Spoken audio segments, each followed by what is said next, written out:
ทุกฐานะที่ในสิริมัวประหลัดถึงเมืองประจานกูเข่งขาในคำมันปีแน่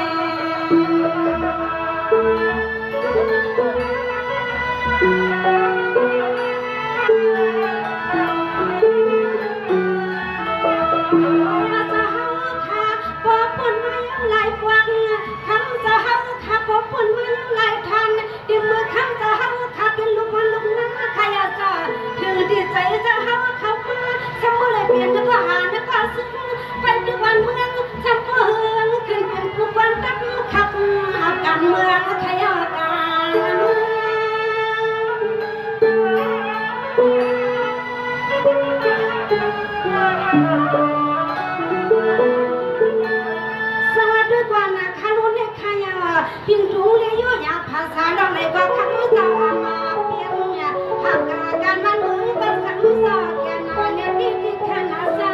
ยังลงเลยก็ในก็คำสาก็ซึ้งกว่าเธอจะกว่าเธอ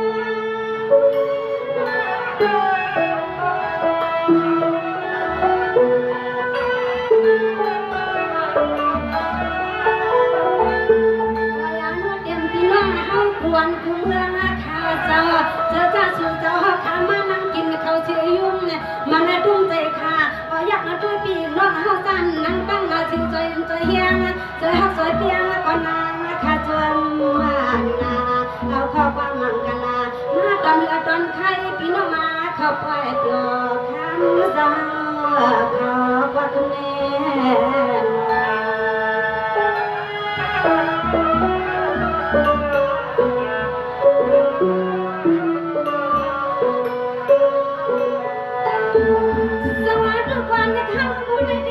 ยินจวนขยันสตันลงเจ้าค่ะ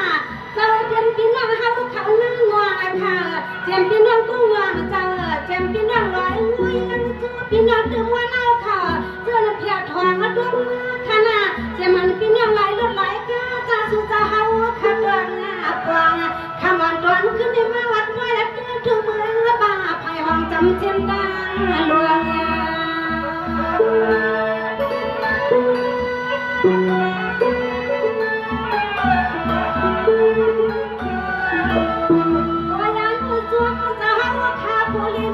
ผมรักที่ลูกเป็นน้ำที่ลูกนอนตาเป้ขยะเศร้าเจ็บพี่น้องเฮากูหอบกูเฮือนกูยิ้มกูปลูกกูมีทุกวันนาวันน้อมคำสมอง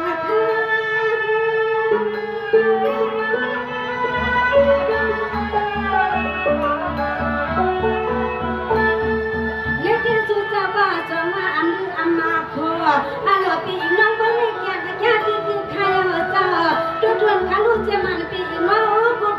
ท่าเพียวเข้าสู่กวางยิงทองเล็ดฐานะกะละมาดุมกังเมื่อเจ้าข้าพากวงก็กวางตั้ง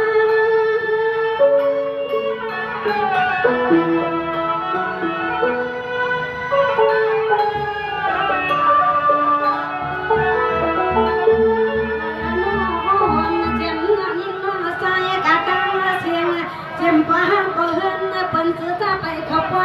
ทำขึ้นในยิ่งขายวันตักพลอยละดุมต่ออันนั้นเปลี่ยนน้องเฮาข้าปันยืนเงินแค่สู้ยินมาว่าประหลัดเดินถึงเมืองตีอยู่จอสู้เจ้าเฮาขันเมืองในเด็ดบอกำนังข้าวสวนมีใครขึ้นเสือกขึ้นหนังจำวันจวนส่วนบอกำมาข้าจอมใครขึ้นเสือกขึ้นหนังจวนในวันจวนส่วนข้าว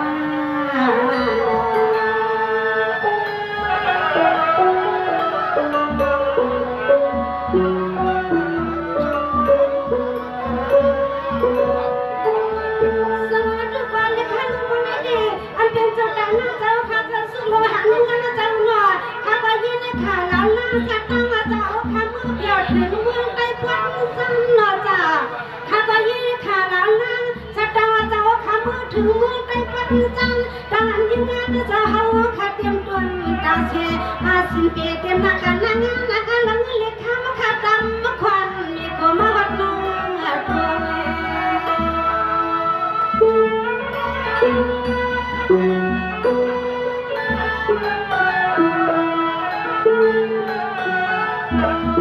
และดูบ้านข้าลูกเจ้าเตรียมเมื่อเทียซ่าพี่ช่องเห็นเช้าสามเช้าสี่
เพียงกระเจอกระคอที่นางนะคะเดียวผ่าน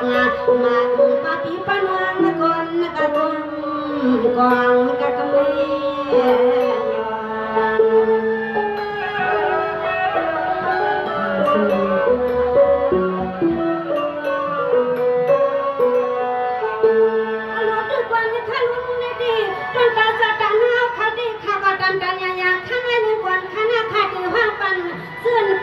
เขามาถึงน้ำป่วยเนอะที่ห้างปันจึนป้าห้างเพื่อนเขามาถึงน้ำป่วยทำให้พ่อสุป้าสือควันด้วยคนยังราคาอะไรมันเสียงย้อน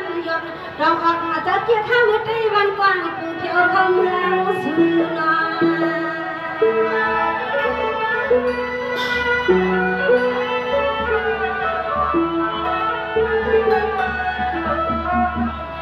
ด้วยกันใครรู้ปีอยู่ทางภายผู้เลิศปีอยู่ทางภายในจ้าเจ้าสิมันมาเลยกันเลยเนี่ยคันคืนนี้นอนตองมีก็นอนก่อนจำย้อนไม่ตอนทำงานด้วยรวยหักตาเมื่อเฮินนับวันสิกาแค่เล็กขึ้นในนาปีจึงย้อนได้ทำมาด้วย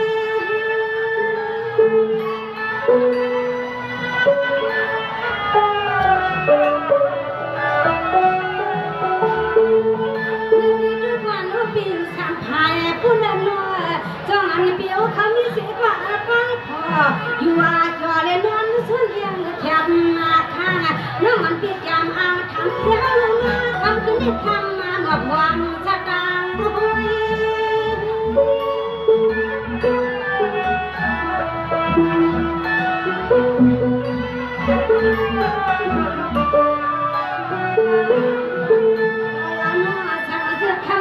ปะหังเพื่อนนะเปิ้นเมืองเลยมีเด้สาวจะหมอปะหังเพื่อนเปิ้นมีเด้เขาดาลีใครมีขอสอบมาขอกวางอายุอันยังคนเมืองกำกันคำเลยในที่ยิงน้องอำมานังกะย้อนให้สู่ยุ่งจูน้องคอยก็ลืมใจย้อนให้สู่ยุ่งจูน้องสิ่งจูน้องคอยก็ลืมใจอยากกันเลย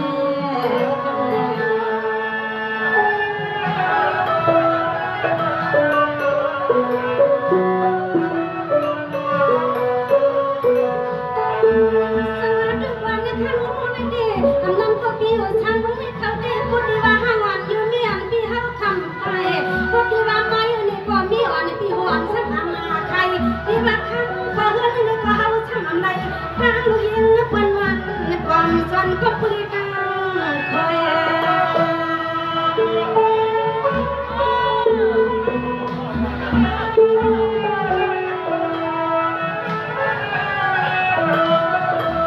วายันเสียงเงินพี่ฮักที่จนเลยลืมน้ำลายไปยัยใครจะทำขึ้นในจนเลยลืมน้ำลายไปยัยรอทำขึ้นในสมาหักสู่ผิวช่างมือเสียตาหักสู่ดิบวันการในกอดแขนรวมยักษ์โดยเฮาเอาขี้มาลามรวมยักษ์โดยเฮา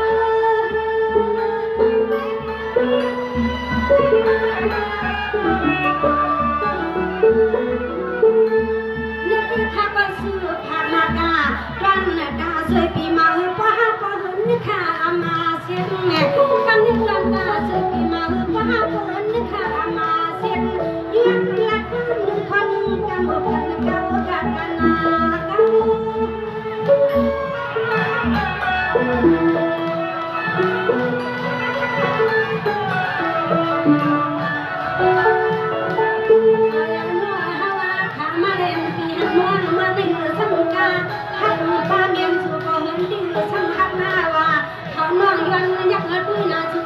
เปลี่ยนชุดเธอก็ไล่ก็ใส่ปีเศร้าสั่งเมื่อเนี่ยน้องยันนะยันหาสู่กันแล้วทำกันมาให้มาเห็นยันสู่กันแล้วทำกันยันมาเห็นแล้ว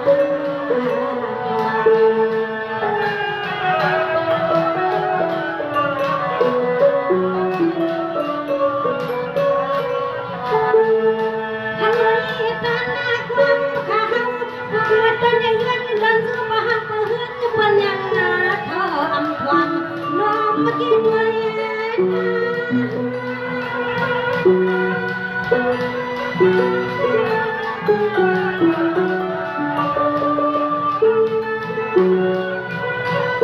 ลูกก่อนนะคะลูกกำตาชัดตาหน้าจะเฮาขาพวกกันงานข้าเฮาสองขึ้นวัน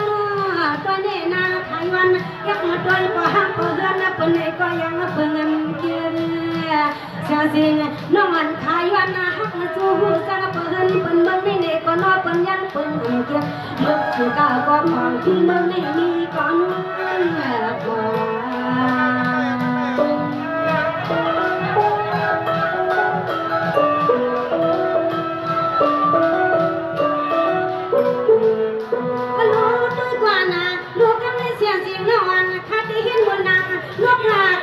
เขาไม่ยอมสิริยันหรือเปลี่ยนมาด้วย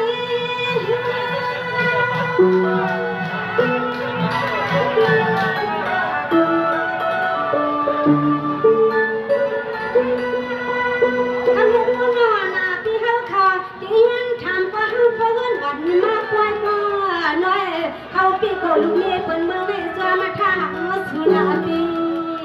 น้ำมันพี่เขาพี่ก็ลูกเมียเปิดเมืองในจอมาท่าสุนาปีพอดีห้องว่าห้องมาเด็กกันเพื่อนเปิดใจนี่น้อยยักด้วยนะเราเอาอันกี้วันนั้นก็มีปีมาสั่งตั้งหลักเสว่ามาด้วยพี่อยู่ลูกมีปีมาสั่งตั้งหลักเสว่ามาด้วยนะสุนทรกู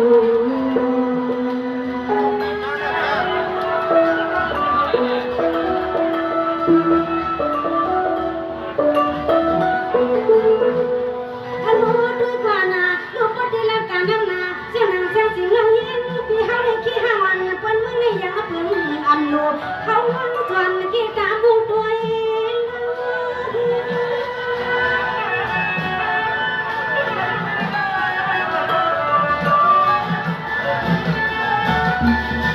อารมณ์ดูกว่านาโนเปียพอดีว่ายันทำบ้านมาสมองมาปิ้นเป้าหน้า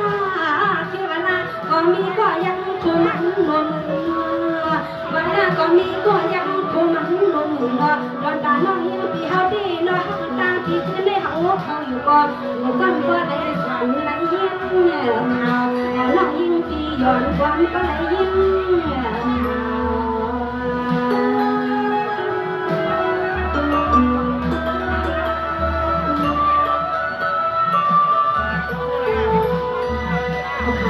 ยินจนขับสะทุจะตามมาหลวงเขาค่ะตั้งโทษตั้งนี้ยินจนกับสะทุจนพี่น้องเขาตั้งหมดดังเสียงอันใดมาแถวในสบางบางคำขึ้นอยู่ในที่ในสังเกตว่าความมันเขาทำถูกรู้เนี่ยเจอพี่น้องเขาเนี่ยถ้าอยู่ที่โรงเสียเลยย้อนให้พี่น้องเขามามันมีสิ่งนี้ปันตั้งหูตั้งอันนี้นำอยู่ค่ะมาสู่ทุกคนคน